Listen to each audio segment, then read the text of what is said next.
Oke, siap-siap ya, karena hari ini kita bakal ngebahas sesuatu yang, wow, bisa-bisa menjungkir balikan semua yang kita tahu soal nasib akhir alam semesta kita.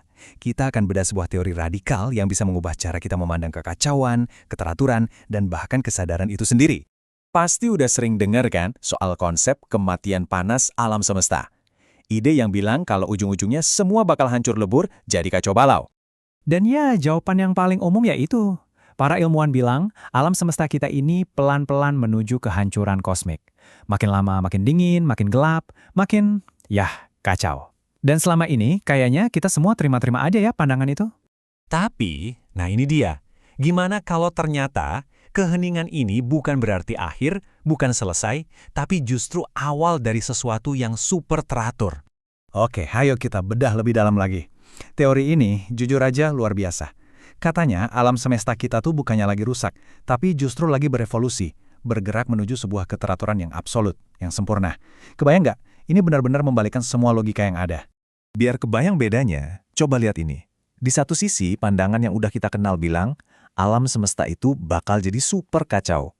Kesadaran kita ini cuma, ya, kecelakaan biologis aja. Dan mati, ya udah selesai. Tapi, paradigma baru ini bilang sebaliknya. Justru alam semesta bergerak ke keteraturan. Kesadaran itu bukan kebetulan, tapi emang bagian fundamental dari realitas. Dan kematian itu cuma transisi. Terus, gimana caranya perjalanan ini dimulai? Nah, tahap besar pertamanya ini disebut alam semesta beku. Nah, ini penting banget buat dipahami. Beku di sini tuh bukan soal suhu dingin yang bikin menggigil ya, bukan. Ini lebih ke soal tugas selesai. Sebuah kondisi di mana setiap partikel, setiap bintang, semua elemen di alam semesta udah menuntaskan perannya. Udah nyampe garis finishnya masing-masing.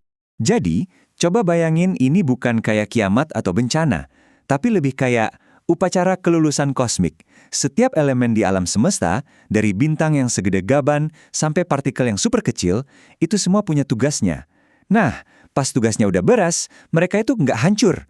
Mereka cuma, ya selesai. Oke, jadi gimana persisnya pembukuan besar ini terjadi? Ada 3 langkah utama. Pertama, semua potensi habis. Bintang-bintang padam, partikel-partikel meluruh. Kedua, semua gerakan acak. Semua dinamika di alam semesta itu berhenti total.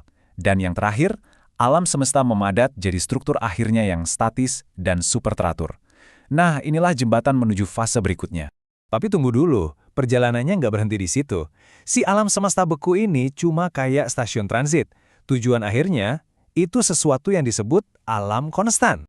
Dan alam konstan ini bukan akhir yang kosong, tapi justru awal yang benar-benar baru. Level realitas di mana semuanya udah nyampe kondisi paling ideal, bergerak dalam harmoni abadi yang, ya, sempurna. Nah, ini bagian yang paling bikin merinding sih, karena ini ngubah total arti dari ada itu sendiri. Coba deh bayangin, sebuah realitas tanpa cacat sama sekali. Gerakan tetap ada, tapi bukan buat bikin hal baru, lebih kayak tarian abadi yang polanya udah sempurna. Waktu juga bukan lagi garis lurus ke depan, tapi jadi semacam dimensi keteraturan. Terus kesadaran kita gimana? Tetap ada, tapi udah nyatu, udah selaras sepenuhnya sama hukum alam semesta. Perbedaannya jadi jelas banget kan di sini. Anggap aja alam semesta beku itu halte bus terakhir di rute kita sekarang. Nah, alam konstan itu kota barunya, tujuan akhir kita. Yang satu itu penutup bab, yang satunya lagi awal dari buku yang sama sekali baru. Oke. Kita udah ngomongin teori kosmik yang gede banget. Sekarang, pertanyaan paling penting. Terus, apa artinya ini semua buat kita? Buat hidup kita, kesadaran kita, dan, ya, soal kematian. Ini nih, yang langsung nyentuh ke hal paling personal dan dalam. Kalau alam semesta aja bisa bertransisi menuju kesempurnaan, gimana dengan kita? Jadi, apa sih sebenarnya kematian itu dalam skema sebesar ini? Menurut teori ini, jawabannya radikal banget. Kematian itu bukan titik, tapi koma. Cuma sebuah transformasi. Mirip kayak bintang yang cahayanya padam terus jadi benda langit lain yang lebih stabil. Mungkin kesadaran kita juga gitu. Nggak hilang, tapi cuma pindah bentuk ke kondisi yang lebih teratur, lebih sempurna. Dan teorinya jadi makin liar lagi. Coba tebak apa yang dibahas selanjutnya. Salah satu objek paling misterius di kosmos, lubang hitam. Dan di sini, perannya dibikin jadi sangat mengejutkan. Gimana kalau lubang hitam itu bukan mesin penghancur? Teori ini berspekulasi kalau lubang hitam itu justru semacam portal. Gerbang transisi, sebuah jalan buat materi, informasi, dan bahkan mungkin kesadaran buat nyebrang dari alam semesta kita yang dinamis ini ke alam konstan yang sempurna itu. Semua ini bisa kita rangkum dalam satu ide besar, realitas berlapis.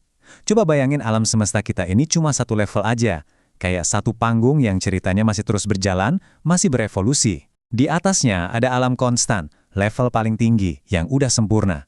Dan seluruh kosmos kita, termasuk kita di dalamnya, lagi dalam perjalanan menuju ke sana. Jadi, intinya apa?